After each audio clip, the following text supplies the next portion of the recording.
Il est le vrai Dieu et la vie éternelle. 1 Jean 5, verset 20.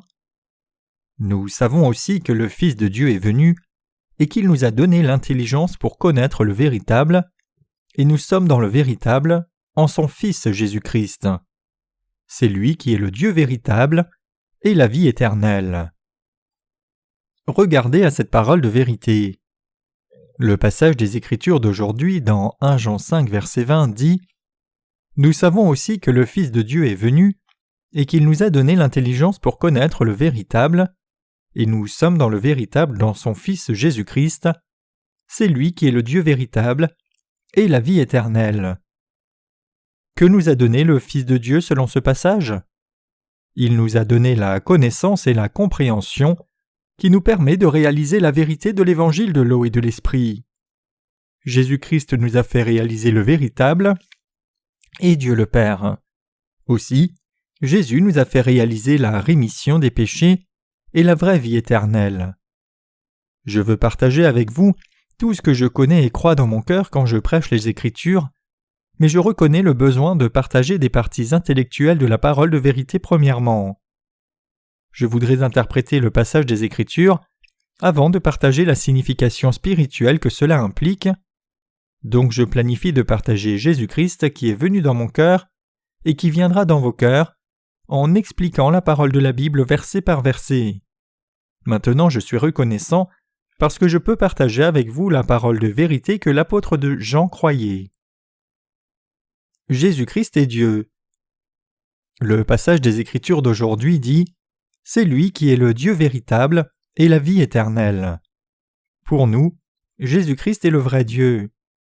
Jésus-Christ n'est pas seulement le Fils de Dieu, mais aussi le Dieu qui créa tout l'univers et toute l'humanité, y compris vous et moi. Jésus-Christ est le vrai Dieu. Il n'est pas seulement le Fils de Dieu le Père, mais aussi le vrai Dieu. Il est important pour nous de connaître et croire dans le fait que Jésus est Dieu. Ainsi, nous pouvons avoir une foi rationnelle en lui. Parce que Jésus est Dieu, nous devons croire cette vérité selon laquelle il vint dans ce monde, fut baptisé par Jean-Baptiste, et versa son sang à la croix pour nous délivrer de tous nos péchés. Il est le Dieu véritable et la vie éternelle. Pour croire en Jésus comme notre Sauveur, nous devons croire à la base qu'il est Dieu et qu'il devint notre Sauveur.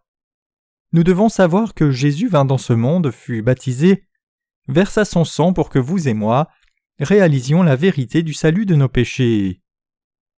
Jésus est-il une créature comme tout autre être humain ? Ou est-il le créateur de tout, plantes et animaux, soleil et lune, univers et tout ? Si nous voulons avoir une foi correcte devant Dieu, nous devons répondre d'abord à cela et savoir clairement que Jésus est le vrai Dieu. Puis, nous devons croire dans l'évangile de l'eau et de l'esprit. La connaissance de la foi en Jésus-Christ comme Dieu et Sauveur, qui vint dans ce monde, fut baptisé par Jean-Baptiste pour prendre nos péchés pour lui, mourut à la croix et ressuscita des morts pour que nous soyons délivrés de nos péchés, est très précieux. La Bible dit « Il est le vrai Dieu ». Ainsi Jésus est le vrai Dieu. Quand nous croyons que Jésus est le vrai Dieu, nous réalisons combien il nous a aimés. Combien Jésus nous aime-t-il, si Jésus-Christ est Dieu pour nous, qui nous a délivrés de nos péchés comme notre Sauveur ?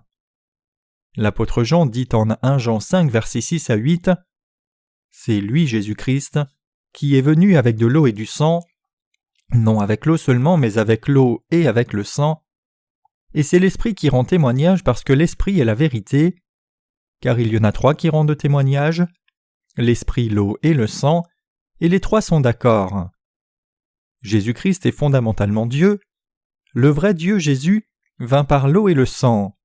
Pour nous délivrer, vous et moi, de nos péchés, le Seigneur vint dans ce monde par l'eau et le sang et nous délivra de tous les jugements de nos péchés. Le Seigneur vint, non avec l'eau seulement, mais avec l'eau et le sang, et c'est l'Esprit qui rend témoignage, parce que l'Esprit est la vérité. 1 Jean 5, verset 6. Bien que Jésus fût fondamentalement Dieu, il vint dans ce monde, fut baptisé, mourut à la croix et souffrit pour nous, afin de nous délivrer de tous nos péchés parce qu'il nous aimait, vous et moi. Vous et moi devons croire que Jésus-Christ est Dieu. Bien plus, vous et moi devons aussi croire dans l'évangile de l'eau et de l'esprit qu'il nous a donné. Comment allons-nous combler le vide de nos cœurs? Ce serait bien et facile si nous pouvions satisfaire nos cœurs avec les choses du monde. Cependant, comment pourrions-nous satisfaire nos cœurs avec les choses du monde? Nos cœurs seront saturés de l'amour de Christ et se sentiront comblés quand nous saurons que Jésus-Christ vint dans ce monde et fut baptisé puis mourut à la croix parce qu'il nous a aimés. Notre foi dans l'évangile de l'eau et de l'esprit est donc une nécessité. Le passage des Écritures de 1 Jean 4 verset 10 dit « Et cet amour consiste, non point en ce que nous avons aimé Dieu, mais en ce qu'il nous a aimés, et a envoyé son Fils comme victime expiatoire pour nos péchés. » Ce passage implique que Jésus, le vrai Dieu, vint dans ce monde et fut baptisé, puis versa son sang pour que nous soyons délivrés de nos péchés. Par ces actes justes de Christ, nous pouvons recevoir la rémission de tous nos péchés et devenir les enfants de Dieu. Ainsi, nous pouvons maintenant triompher des péchés du monde. L'apôtre Jean dit « Qui est celui qui a triomphé du monde, sinon celui qui croit que Jésus est le Fils de Dieu? C'est lui, Jésus-Christ, qui est venu avec de l'eau et du sang, non avec l'eau seulement, mais avec l'eau et avec le sang. » 1 Jean 5, versets 5 à 6. Nous sommes nés de Dieu seulement quand nous croyons que Jésus-Christ est Dieu. Jésus, le vrai Dieu, nous a aimés. Donc il fut baptisé pour que nous soyons délivrés de tous nos péchés. Il versa aussi son sang précieux, afin que nous soyons émancipés des jugements correspondant à tous nos péchés. Et il devint notre vrai Sauveur en ressuscitant d'entre les morts.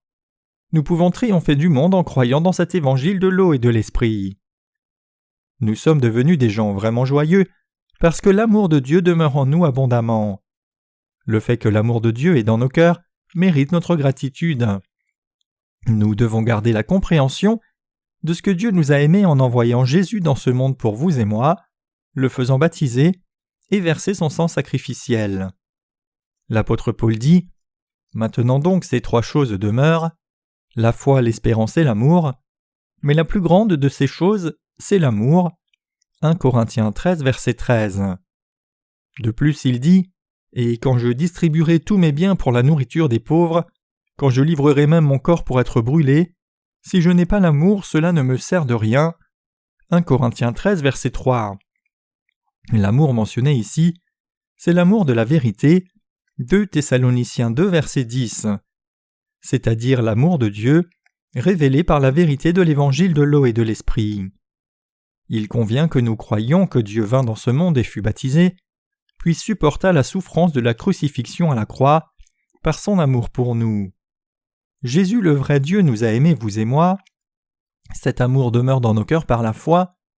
Si nous n'avons pas l'amour dans nos cœurs, nous ne sommes rien. Parce que le vrai Dieu Jésus nous a aimés, il nous a délivrés de tous nos péchés.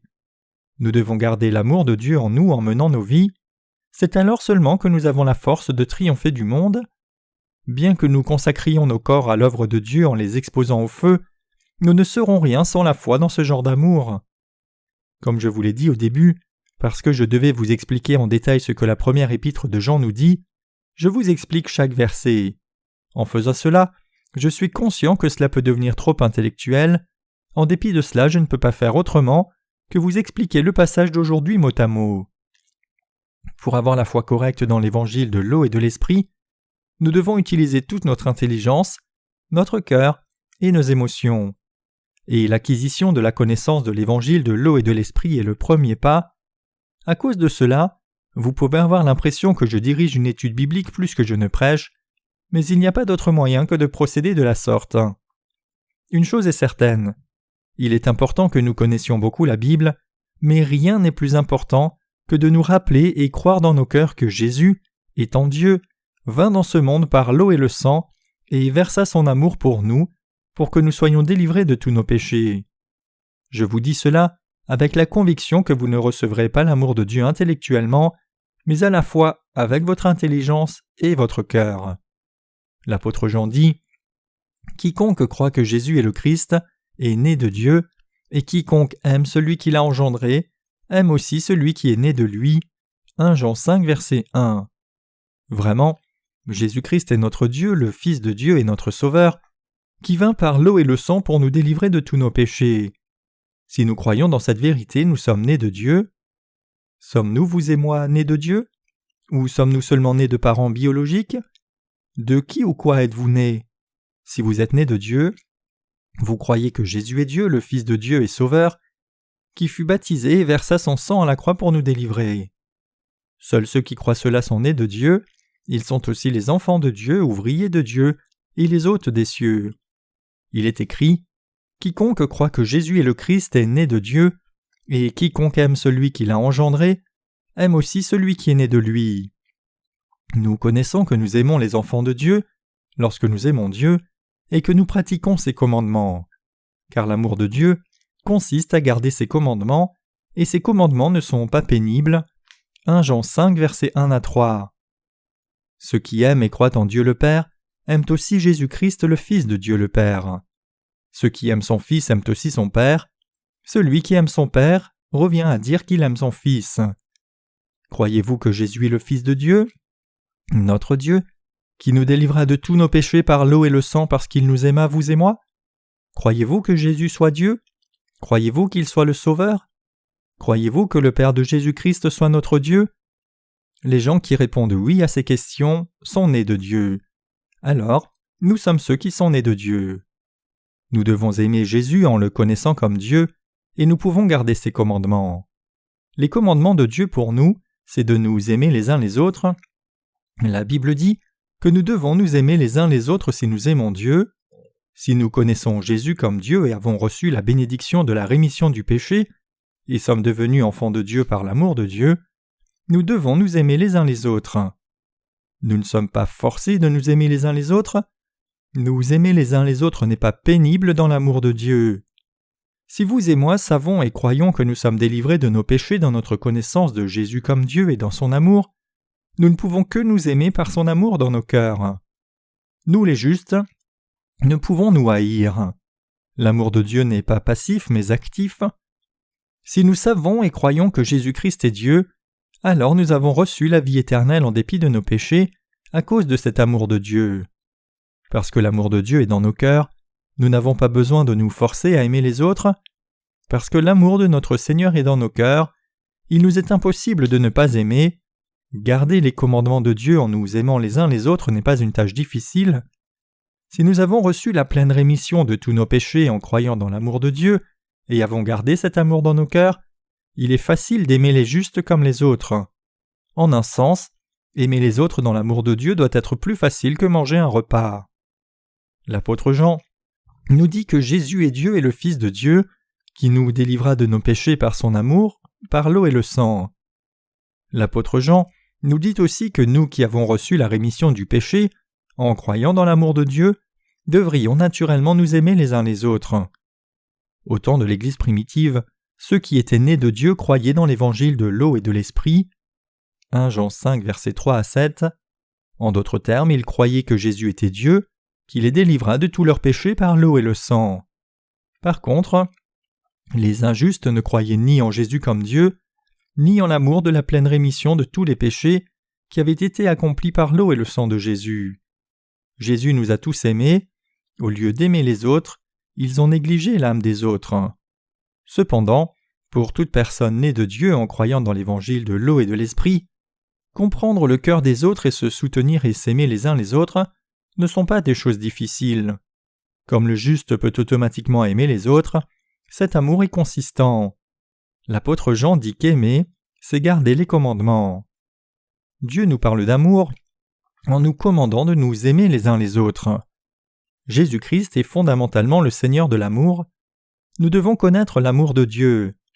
Bien qu'il y ait de l'envie occasionnelle parmi les justes, nous devons savoir que généralement nous nous aimons les uns les autres parce que Jésus-Christ, notre Dieu, qui est le Seigneur de l'amour, demeure dans nos cœurs comme le Saint-Esprit.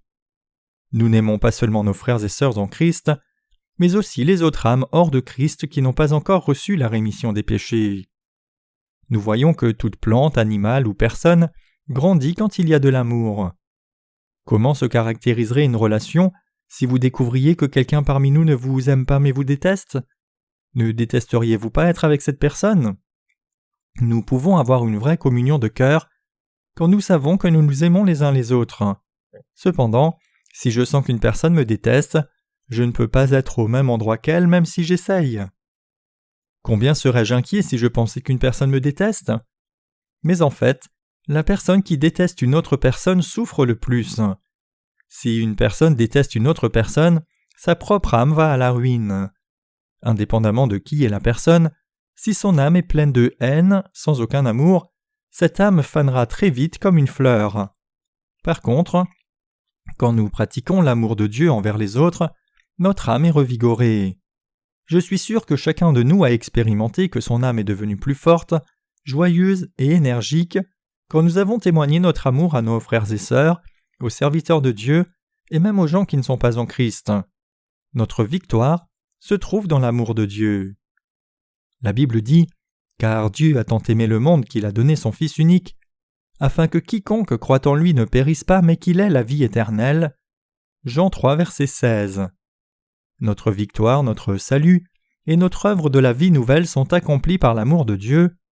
Jésus-Christ étant notre Dieu, vint par l'eau et le sang pour nous délivrer de tous nos péchés parce qu'il nous a aimés. Vous et moi devrions croire dans l'amour que notre Seigneur nous a donné. Ainsi, nous sommes capables d'aimer les autres.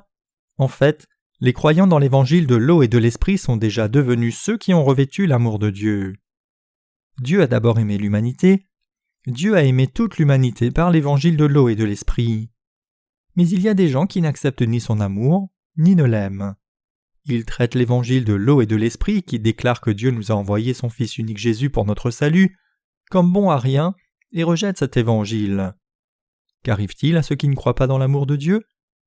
Quelqu'un parmi nous qui n'aime pas Dieu peut-il recevoir les bénédictions de Dieu et bien vivre ? Absolument pas. Il souffrira de douleurs plus grandes que le jugement et la condamnation de Dieu. Parce qu'ils n'aiment pas Dieu mais plutôt le diable, alors que Dieu les a aimés, ils se tuent eux-mêmes en se frappant eux-mêmes avec haine. Ceux qui n'aiment pas Dieu doivent d'abord croire dans l'évangile de l'eau et de l'esprit. Dieu est amour et vie. L'amour de Dieu, c'est la vie éternelle. L'amour de Dieu, c'est l'évangile de l'eau et de l'esprit.